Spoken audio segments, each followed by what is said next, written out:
Well, they dropped the episode on Sunday, and I ate it up. I put on my headset and watched the episode, and it was, um, Don't do I want bury to the say it was? Do I want to? Okay, I won't. Do you want to lead in here? well, Because I'm don't not sure. bury the lead. Let me just start out by saying if you haven't been on the internet for a few days, we'll tell you straight Yeah. to the end. Firewire wins. Kelly Slater is the test pilot. Clearly, he is majority owner of the brand Firewire. His manager and the CEO of Firewire negotiated with Sam and Stab Magazine that a Firewire be included in this competition. And that was not the premise of the original competition. The competition was former winners of Stab in the Dark get invited back, champions against one another to compete in this decade celebration of Stab in the Dark. Firewire said the only way that we'll get Kelly approved on this is if we include a Firewire surfboard in this competition. So Sam acquiesced on behalf of Stab, and a Firewire was included into the competition. So the conversation immediately became, in episode one, with the shapers and with the viewing audience, the conversation was, well, whenever a pro surfer has done this in the past with a shaper who they've worked with for years, the board is allowed to be surfed, but it's not allowed to win the competition. And Mick Fanning did this with DHD. He dismissed the surfboard. Chloe Andino did this with Matt Biolis, dismissed the surfboard. And Kelly did not dismiss the Firewire from the competition. And now, episode 4, turns out he selected the Firewire as the winner. So it appears that the fix is in, and that Kelly and Firewire used this opportunity as a marketing opportunity and just basically created a commercial for their own brand. And the conversation on the internet, the questions have been around, did Kelly know it was a Firewire or didn't he? And then beyond that, did that even look like the best surfboard that he rode throughout the competition, which you and I can discuss? But the fact that he chose it feels very suspect to the internet and to me. So that's where we're at. That's where the main conversation is. Beyond who won, that's kind of become the conversation. Yeah, and so if the question is, should Kelly have dismissed the Dan Man shaped surfboard? I think the obvious answer is yes. He should have dismissed the surfboard. And then you say to yourself, but why? Why do you say he should have dismissed the surfboard? And the question is because it's a win-win if you dismiss the surfboard. The board looks great. The board got some mojo. By the way, congratulations to Dan Man. Dan Man's a good friend of mine, and I'm stoked for Dan that he won. But if you dismiss it, you fall in line with, basically protocol that was laid out in previous episodes, and none of this stuff gets dredged up. You can just go, nope, you know what, not a good idea. Enjoyed it. We got to promote a lot of what we wanted to promote just through the nature of these 3 episodes. Was it 3 episodes? 4 episodes. 4 episodes. 4 episodes, and now we've done sort of what I would suggest to you is the classy thing to do.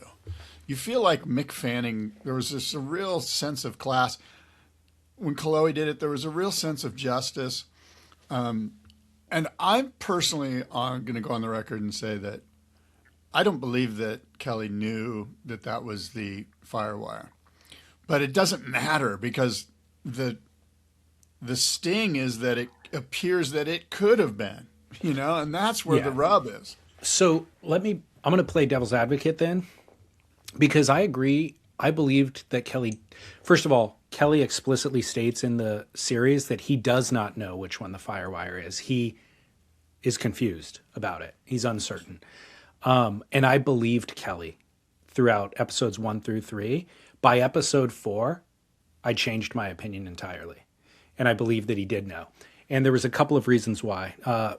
His own communication made me feel like he was being dishonest, just talking about the board and then not knowing it.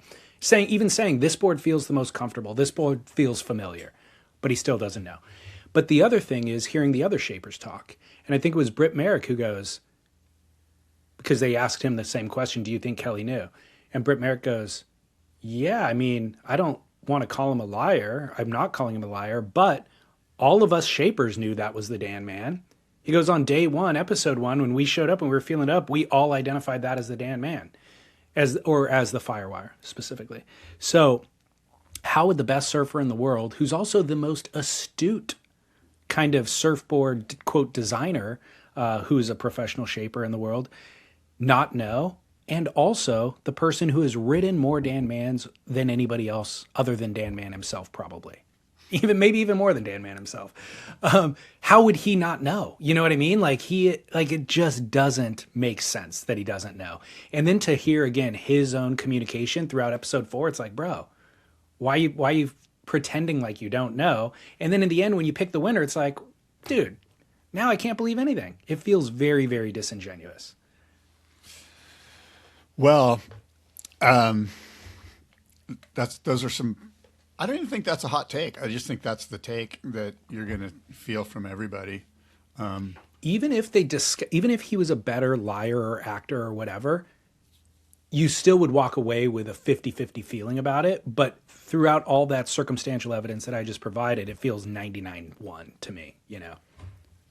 I just wonder how much sway or pull the powers that be at Firewire have with Kelly, because it seems like if they did have some pull and some sway, the smart move would have been to just say, hey, reach out. We want to talk to you about this. Let's just push this board off to the side and everyone's good and everyone wins. And let's just focus on these other guys.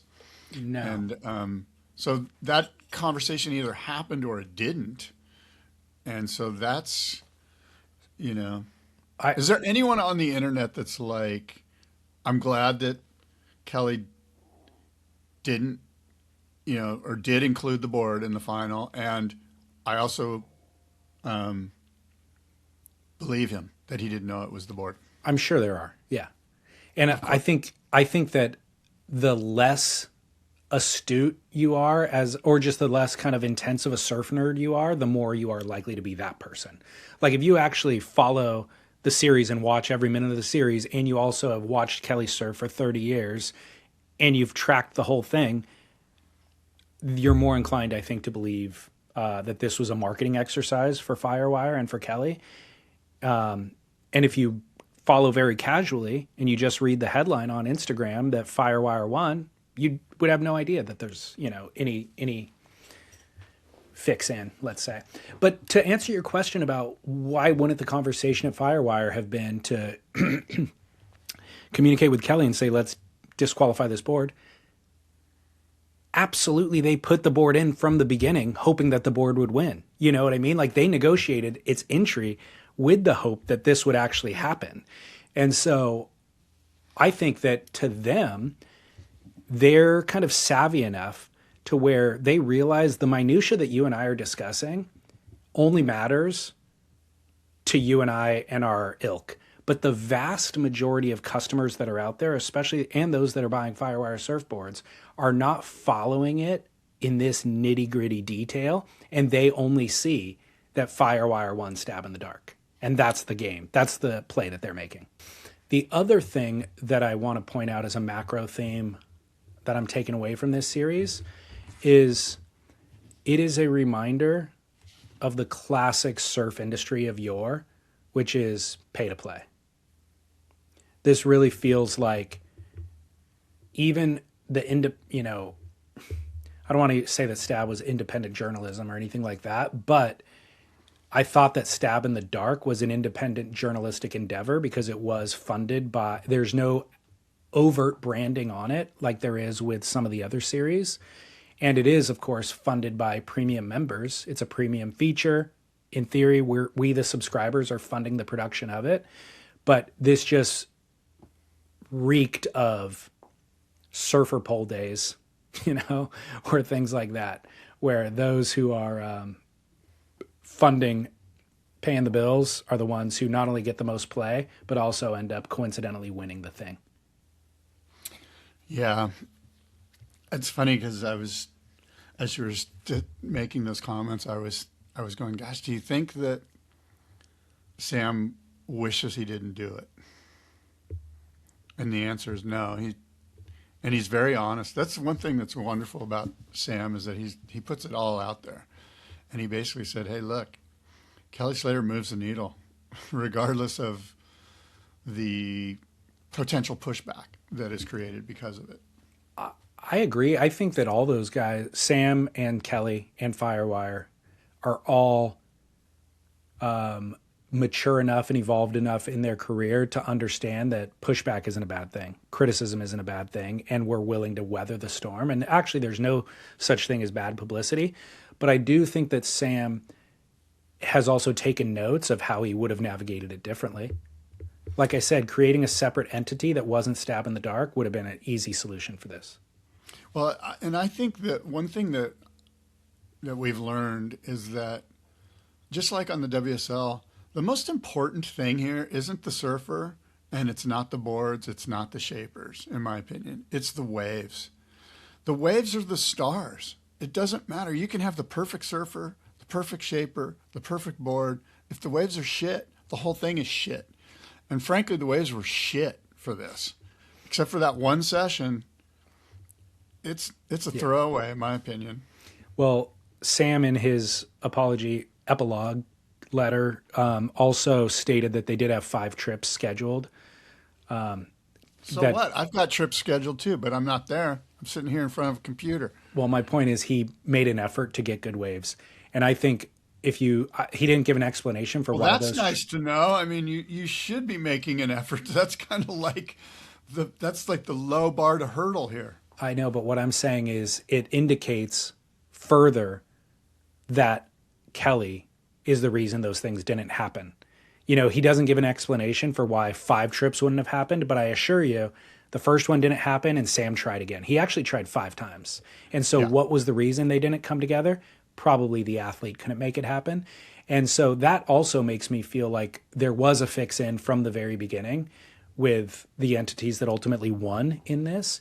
Because, yeah, if you were completely committed to Stab in the Dark and its entire kind of premise, you would go surf good waves and you would go extended period of time, you know?